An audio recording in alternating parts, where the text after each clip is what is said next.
This is not how you put fishing line on a spinning reel. Now this is just kind of a short, silly video of me putting fishing line on my spinning reel incorrectly. Now this is the way most people actually do it, because we don't all have access to the fancy machinery needed to properly spool a spinning reel. The machinery I'm talking about is where you take the spool off and you put it on a machine, and that machine puts the line on the reel. Now before I show you how I actually put the line on this reel, I have to fix this mess I made. As you can tell, braid, when things go bad, they go bad pretty badly. I mean, it's a mess. So I'm going to have to cut some of this line, and then I need to get it off the spool so I can put my spool of new line on here, which is going to be monofilament. I'm putting 12-pound monofilament on this rod and reel combo. This was my older skipjack combos. It is an Akuma ITX reel on a Akuma DTR custom popping cork rod. My new skipjack rod and reels are the same rod, the popping cork rod, but they got Inspira reels on them, the new Inspiras. And this is what I'm doing right here. Putting line on it the wrong way. Now I will show you how to fix this once, you've got it done, but, it is what it is. Also, the whole reason I'm doing this, I wanted to have something with 12-pound monofilament on it to, like, free line for catfish. I put a hook on the end and some chicken or some of the Blue River carp bait or something, and just, float down the river and see what fish I can catch. A secondary use is to put a small hook on here to use with shiners or even gizzard shad to try to catch drum and striped bass. Now, last time I went fishing with shiners, I was using my older Seamars, my Akuma Seamars, and this is 6-pound line on here, and I actually have these spooled on here properly. I removed all the line, took the spools to Bass Pro Shops and had them put 6-pound trilene line. And while it's really fun to catch big drum and white bass with this, the striped bass were at the dam. It's this time of year where the dams, when they're pushing water, that's cold water, and the striped bass like cold water. And around here, they get big. I'm talking about 20 to 30-pound striped bass that was eating our shiners and breaking this 6-pound line. And I could use like 30-pound, fluorocarbon instead of 12-pound monofilament, but that stuff is so stiff. The shiner would not be able to swim properly with, that 20-pound line. With this line, it is thicker as well, but at least my thoughts are they'll be able to swim free enough that if a striper saw it, it would eat it, and it would be a really fun fight. And this rod and reel is capable of 20 to 30-pound stripers. These older Seamars, you could catch, a couple of them with them, but they are a value rod and reel, and I wouldn't want to catch striped bass on them, all the time. People catch big reds on this, which is like a 20 to 30-pound striper on this rod and reel all the time. And that's the reason why I'm moving over from this mess of braid I got on here. I do have braid on my other skipjack rods. It makes it so things can cast easier, but I'm not needing to actually cast shiners or, drift bait. Now I'm going to get this off here and show you a quick trick on how to get this braid off here pretty quick. Alright, that took a lot longer than it needed to. So the trick here is to get like a bottle and tape it onto some kind of drill bit or whatever bit you can find and put it on a drill. You could actually reuse the braid if you wanted to, if you keep it on the bottle. I'm not going to reuse this braid though. This braid, I don't know, it's probably 4 years old. So it's about time to replace it. I take way too much time to replace some of my gear sometimes. And it is hot in this garage, so I am sweating a little bit. Just get this started.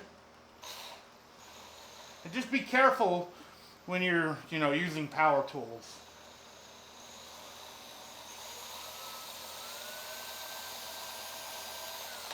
And of course it already went all the way to the bottle where it's tied in. There we go.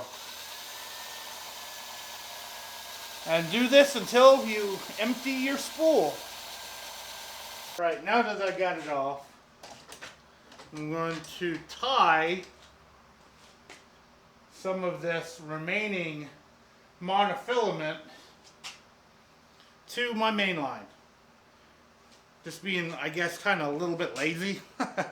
Just do a double uni, which will be really, really hard to show with this line being so thin on camera.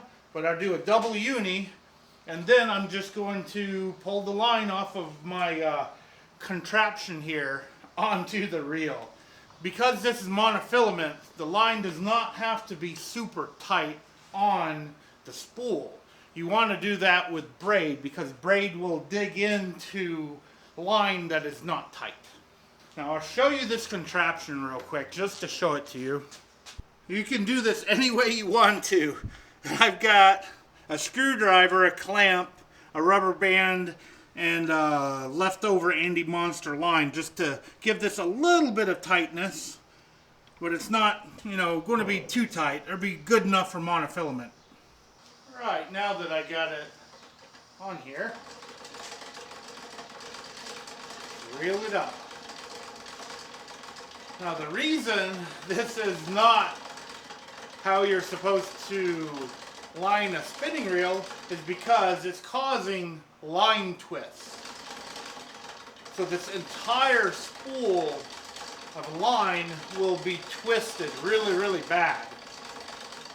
And it's possible that it will cause it to slinky off the actual spool. Like if I let off tension, this is going to go boing, and you have line go like everywhere.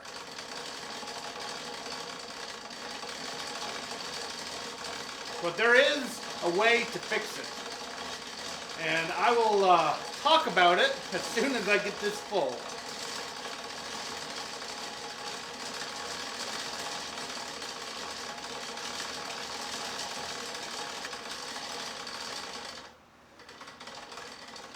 Alright.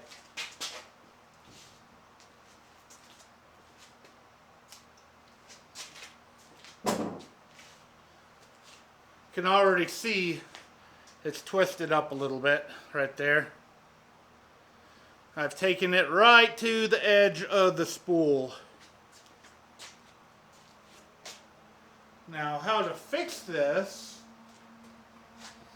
is to take the spool off and pour hot water over it, or even boiling water. And that will get that line memory out of the spool that's on this reel, on this spinning reel. And I will do that off camera because hot water, boiling water, it can burn you. So be very careful if you do it. Over time, the line will fix itself as well. But you will have to deal with it, like when you're out fishing, it will drive you crazy because it will just keep, coming right back off the spool. And maybe I can get it to do that. But there's so much, so much twist, it's actually trying to pull this back through the eyes. Look at that, see? This is why you don't spool a spinning reel this way. And I do know that the majority of us, this is how we do it. I mean, there may be other ways to make it less likely to, be so springy, like leaving the spool on the ground and hoping that it's not, you're winding it the correct way. And yes, I'm reeling it wrong just to keep the line stiff so it doesn't go everywhere. Because I put a loop on the end and I'm going to put the loop around my handle. This line is going everywhere. Yeah.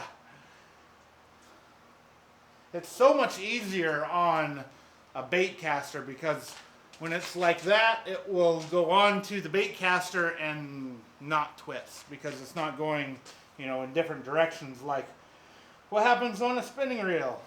There we go. Now this is temporary for now. So that is not how you properly spool a spinning reel.